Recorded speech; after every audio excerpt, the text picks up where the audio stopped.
महावाक्य। मीठे बच्चे, देह अभिमान है रुलाने वाला। देही अभिमानी बनो तो पुरुषार्थ ठीक होगा। दिल में सच्चाई रहेगी, बाप को पूरा फॉलो कर सकेंगे। प्रश्न: किसी भी परिस्थिति व आपदा में स्थिति निर्भय व एक रस कब रह सकती है? उत्तर: जब ड्रामा के ज्ञान में पूरा निश्चय हो। कोई भी आफत सामने आई तो कहेंगे यह ड्रामा में था। कल्प पहले भी इसे पार किया था, इसमें डरने की बात ही नहीं। परंतु बच्चों को महावीर बनना है, जो बाप के पूरे मददगार सपूत बच्चे हैं। बाप की दिल पर चढ़े हुए हैं। ऐसे बच्चे ही सदा स्थिर रहते, अवस्था एक रस रहती है। गीत ओ दूर के मुसाफिर। ओम शांति।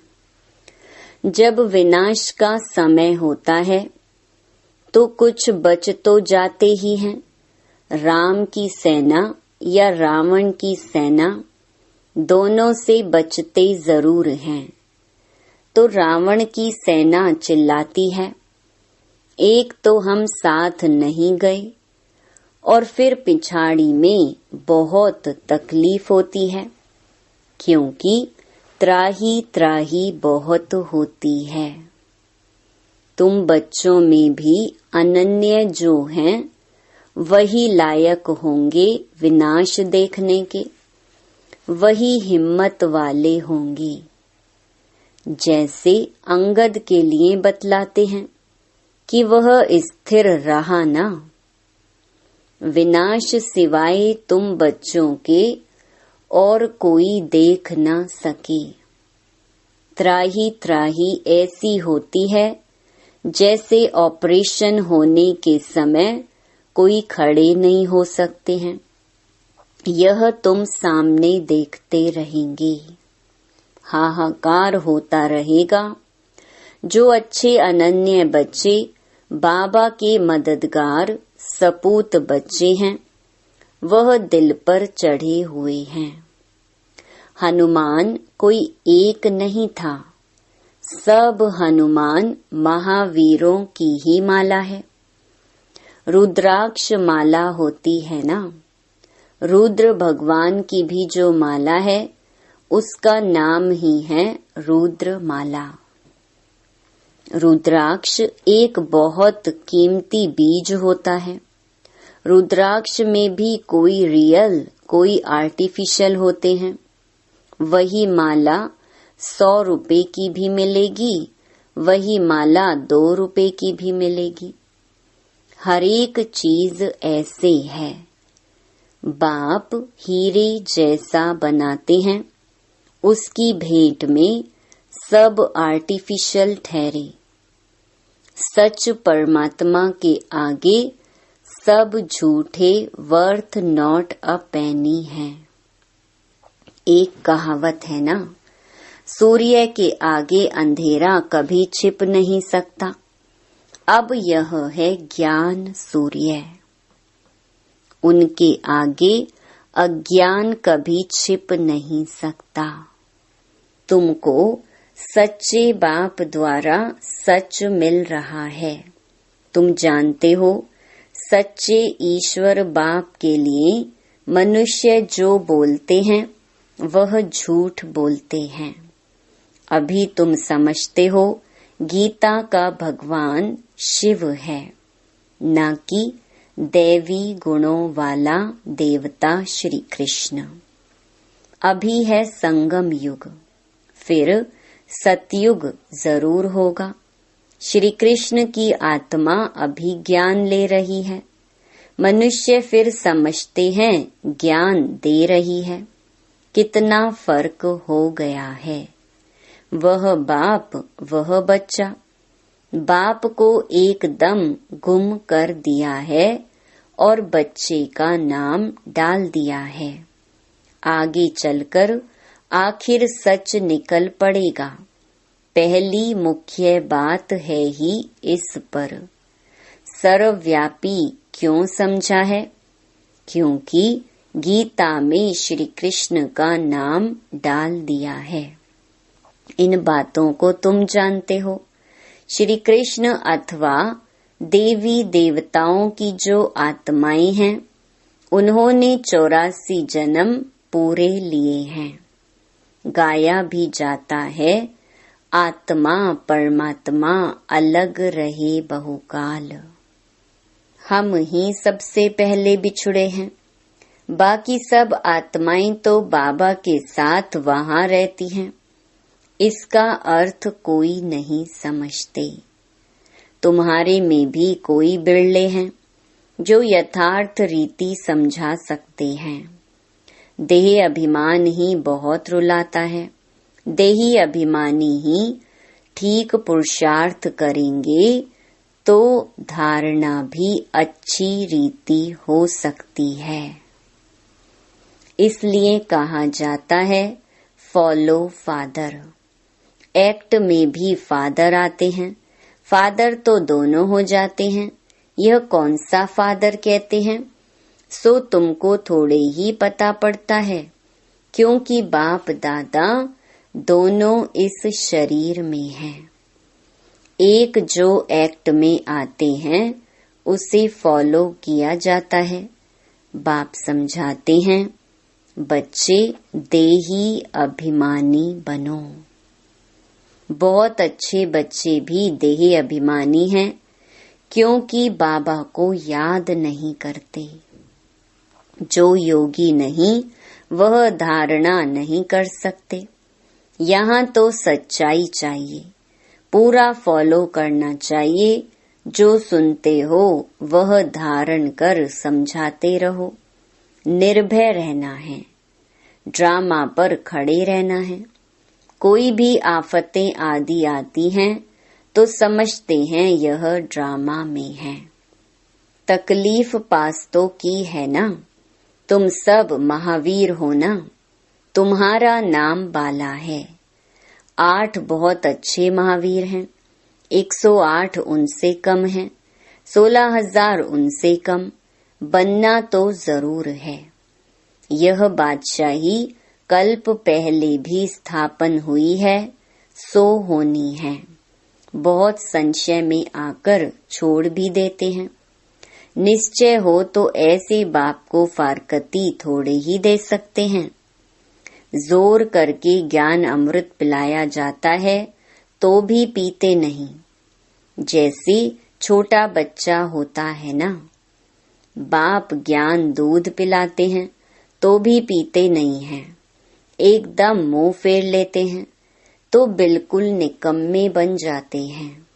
कह देते हैं हमको मात पिता से कुछ भी नहीं चाहिए, मैं श्रीमत पर नहीं चल सकता हूँ, तो श्रेष्ठ फिर कैसे बनेंगे।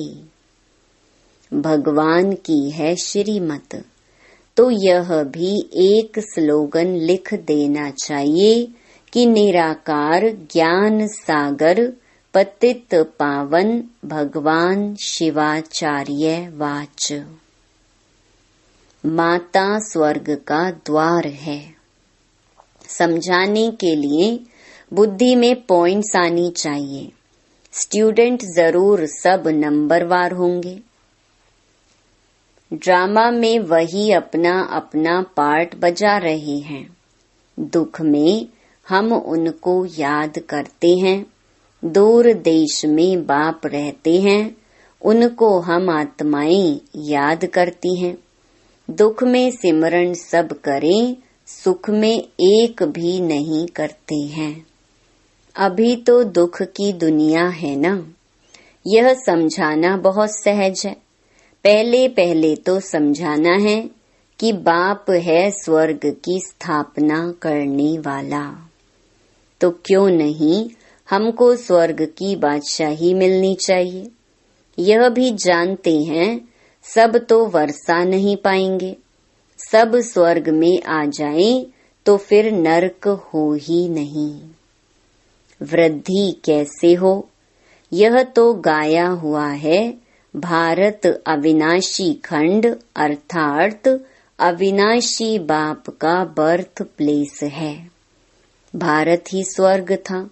हम खुशी से बोलते हैं 5000 वर्ष पहले स्वर्ग था। बरोबर स्वर्ग के मालिकों के चित्र तो है ना। कहते भी हैं क्राइस्ट से 3000 वर्ष पहले भारत हेवन था। जरूर भारत में ही सूर्यवंशी चंद्रवंशी थे। चित्र भी उनके हैं। कितना सहज है। बुद्धि में यह नॉलेज चलती है।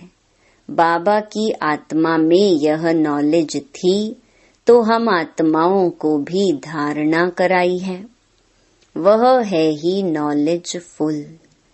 फिर कहते भी हैं कि इस प्रजापिता ब्रह्मा द्वारा राजयोग सिखलाता हूँ, जिससे वह राजाओं का राजा बन जाते हैं। फिर यह नॉलेज प्रलोप हो जाएगी। अब ज्ञान फिर से तुमको मिल रहा है, तो अब तुम बच्चों को चैलेंज देनी है। इसमें बड़ी अच्छी फर्स्ट क्लास बुद्धि चाहिए। बाबा अपने पास कभी भी ऊंची वस्तु नहीं रखते। कहेंगे इतने मकान आदि बनाए हैं, वह भी बच्चों के रहने के लिए बनाए हैं, नहीं तो बच्चे कहाँ आकर रहेंगे। एक दिन तो सब मकान अपने हाथ आ जाएंगे। भगवान के दर पर भक्तों की भीड़ तो होनी ही है ना। उन्होंने तो बहुत भगवान बना दिए हैं। प्रैक्टिकल में तो यह है ना। तुम समझते हो कितनी भीड़ होगी। दुनिया में तो बहुत अंधश्रद्धा है। मेले लगते हैं तो कितनी भीड़ हो जाती है। कभी कभी तो आपस में लड़ पड़ते हैं। भीड़ में फिर कितने मर पड़ते हैं। बहुत नुकसान हो जाता है। तो यह स्वदर्शन चक्र बहुत अच्छा है। स्लोगन भी जरूर लिख देना चाहिए। पिछाड़ी में माताओं के आगे सभी को झुकना है। शक्तियों के ऐसे चित्र बनाते हैं। बाप बच्चों के लिए ज्ञान बारूद बनवाते हैं। कहते हैं सिद्ध करो। वह तो सहज है। भक्त भगवान को याद करते हैं, साधु साधना करते हैं भगवान से मिलने लिए। गॉड को फादर कहा जाता है। बरोबर हम उनकी संतान ठहरे। ब्रदरहुड कहते हैं ना, चीनी हिंदू भाई भाई हैं, तो बाप एक हुआ ना। जिस्मानी रूप में फिर बहन भाई हो जाते हैं। विकारी दृष्टि हो न सकी। यह युक्ति है पवित्र रहने की। बाप भी कहते हैं काम महाशत्रु है, परंतु जब कोई समझे। मुख्य एक बात है, भगवान सबका बाप है। बाप स्वर्ग की स्थापना करने वाला है, तो जरूर बाप से वर्षा मिलना चाहिए।